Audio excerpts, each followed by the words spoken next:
RSS chief Mohan Bhagwat ने कहा कि भारत में रहने वाले सभी मुसलमान हिंदू हैं। घर वापसी का काम तेज होना चाहिए। इस पर जमीयत उलमा हिंद के अध्यक्ष मौलाना अरशद मदनी ने सख्त जवाब देते हुए कहा कि बीते 70 वर्षों में ये कहने की हिम्मत किसी की नहीं हुई। आज वो ये बातें कह रहे हैं कि 20 करोड़ मुसलमानों की घर वापसी कराई जाएगी। आज देश के भीतर नफरत की आग भड़काई जा रही है।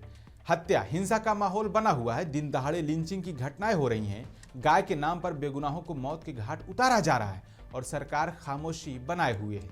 इसके बावजूद कुछ लोग ये ऐलान करते फिर रहे हैं कि इस देश में वही रहेगा जो उनकी विचारधारा पर चलेगा। ये सोच न केवल भारतीय संविधान का खुला उल्लंघन है, बल्कि देश की अखंडता, एकता और शांति के लिए भी बेहद खतरनाक है। धर्म के नाम पर किसी प्रकार की हिंसा स्वीकार नहीं की जा सकती। इस खबर पर आपकी क्या राय है? आप अपनी राय जरूर बताएं और हाँ, मुंसिफ टीवी को फॉलो और सब्सक्राइब करना हरगिज न भूलें।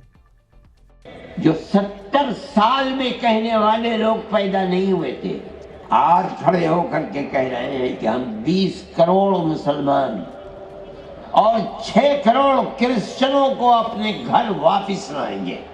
यानी 20 करोड़ मुसलमानों को हिंदू बनाएंगे, 6 करोड़ क्रिश्चियनों को हिंदू बनाएंगे। ऐसा मालूम होता है कि सिर्फ उन्होंने अपनी माँ का दूध पिया है, किसी और ने नहीं पिया। जमीयत उलमा हिंद, मुल्क तो बर्बाद हो जाएगा। ये तो फैसला कल करेगा, आने वाला दिन बताएगा कि कौन क्या रहा और क्या बना।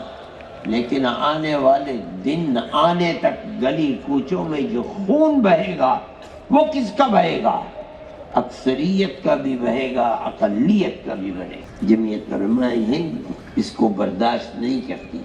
हम कहते हैं हर ऐसी आवाज जो मुल्क को तबाही, बर्बादी, बदअमनी, दुश्मनी की तरफ लेकर चलती है, वो आवाज मुल्क के गद्दार की आवाज है, मुल्क के वफादार की आवाज है।